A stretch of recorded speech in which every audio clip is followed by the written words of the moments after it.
எல்லாருக்கும் வணக்கம். Cheese kitchen click பண்ணதுக்கு ரொம்ப நன்றி. இன்றைக்கி சீஸ் கிச்சன் சேனலில் வந்து கிரேவி ரெசிபி தான் பார்க்க போகிறோம்.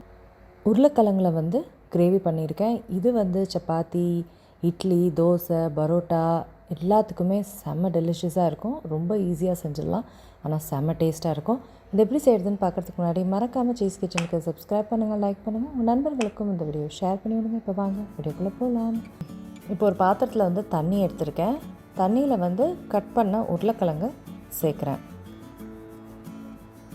உருளைக்கிழங்கு வந்து ப்ரெஷர் குக் பண்ணால் உடம்புக்கு நல்லது கிடையாது. அதனால் இந்த மாதிரி குக் பண்ணால் தான் நல்லது. ஸோ அதனால் இந்த மாதிரி தண்ணியில் ஆட் பண்ணி இதை வந்து ஒரு 15 நிமிஷம் வேகிற வரைக்கும் குக் பண்ணோம். ஸோ நல்லா கொதி வந்துருச்சு, நல்லா வெந்துருச்சு. இப்போ பொட்டேட்டோ எடுத்துடலாம்.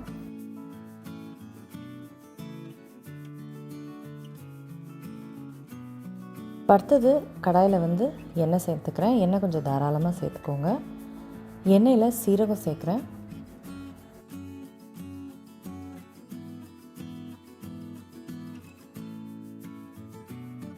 அதுக்கப்புறம் பச்சை மிளகாய் சேர்க்குறேன்.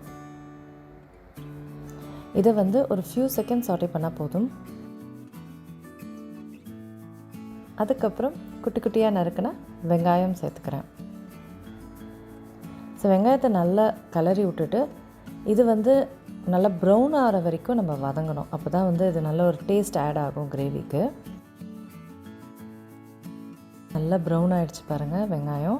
இப்போ இதில் வந்து இஞ்சி பூண்டு விழுது சேர்க்குறேன். இஞ்சி பூண்டு விழுது பச்சை வாசனை போனால் தான் நல்ல ஒரு டேஸ்ட் இருக்கும். ஸோ பச்சை வாசனை ஒரு 2-3 மினிட்ஸ் வந்து வதங்குற வரைக்கும் நல்லா விட்டுருங்க.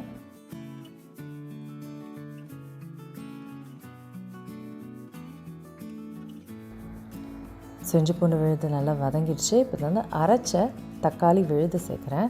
இந்த மாதிரி சேர்க்கும் போது திப்பி திப்பியாக எதுவுமே நிற்காமல் ரொம்ப நல்லாயிருக்கும். அது மட்டும் இல்லாமல் மசாலாவும் வந்து நல்லா இறங்கும்.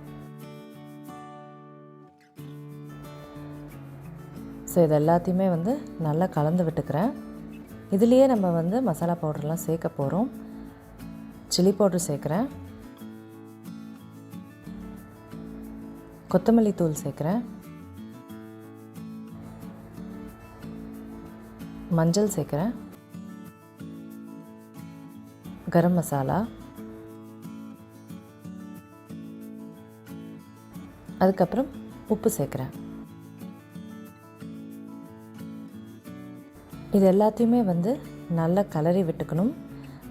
மசாலாலாம் வந்து தக்காளிலேயே நம்ம ஆட் பண்ணிட்டோன்னா கிரேவிக்கு வந்து நல்ல அந்த ஒரு ஃப்ளேவர் எல்லாமே நல்லா ஆட் ஆகும். ஸோ அதுக்கு தான் வந்து தக்காளிலேயே வந்து நம்ம எல்லாத்தையும் போட்டு தக்காளியை வதக்கணும். ஸோ இப்போ இது வந்து எண்ணெய் பிரிகிற அளவுக்கு நம்ம வந்து ஒரு 4-5 மினிட்ஸ்க்கு வதக்கணும். ஸோ எண்ணெய் நல்லா பிரிஞ்சு சூப்பராக வதங்கிடுச்சு தக்காளி. இதில் வந்து கிரேவிக்கு தேவையான தண்ணி சேர்த்துக்கிறேன்.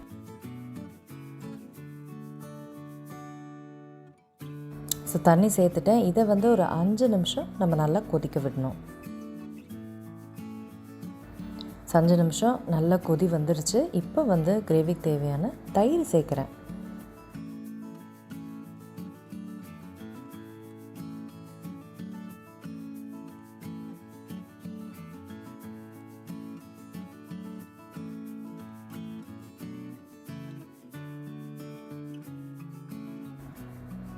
தயிர் சேர்த்துட்டு கொஞ்சோண்டு சர்க்கரையும் சேர்க்குறேன். சர்க்கரை சேர்க்கும் போது புளிப்பு வந்து நல்லா பேலன்ஸ் பண்ணும். இப்போது கிரேவி வந்து நல்ல ஒரு கன்சிஸ்டன்சியில் இருக்குது. இது வந்து ஒரு 2 மினிட்ஸ் நம்ம வந்து பாயில் பண்ண விட்டுடலாம் தயிரை.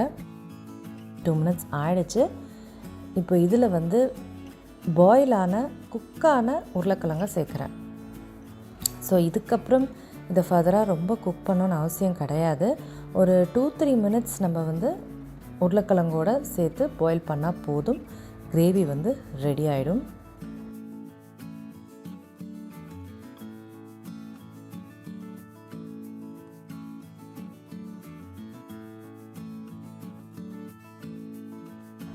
டூ 3 மினிட்ஸ் ஆகிடுச்சு. கிரேவியும் ரெடி ஆகிடுச்சு. பாருங்கள் டெக்ஸ்சர் எல்லாமே செமையாக இருக்கும். உருளைக்கிழங்கோடு இது சாப்பிடும்போது சூப்பராக இருக்கும். கண்டிப்பாக ட்ரை பண்ணி பாருங்கள். எக்ஸலண்ட்டான ஒரு சைட் டிஷ் இது. நான் உங்களை சீக்கிரமாக அடுத்த வேலை சந்திக்கிறேன். வணக்கம். இருங்க எங்கே போகிறீங்க? இந்த 2 வீடியோஸும் கண்டிப்பாக உங்களுக்கு பிடிக்கும். கிளிக் பண்ணி பாருங்கள்.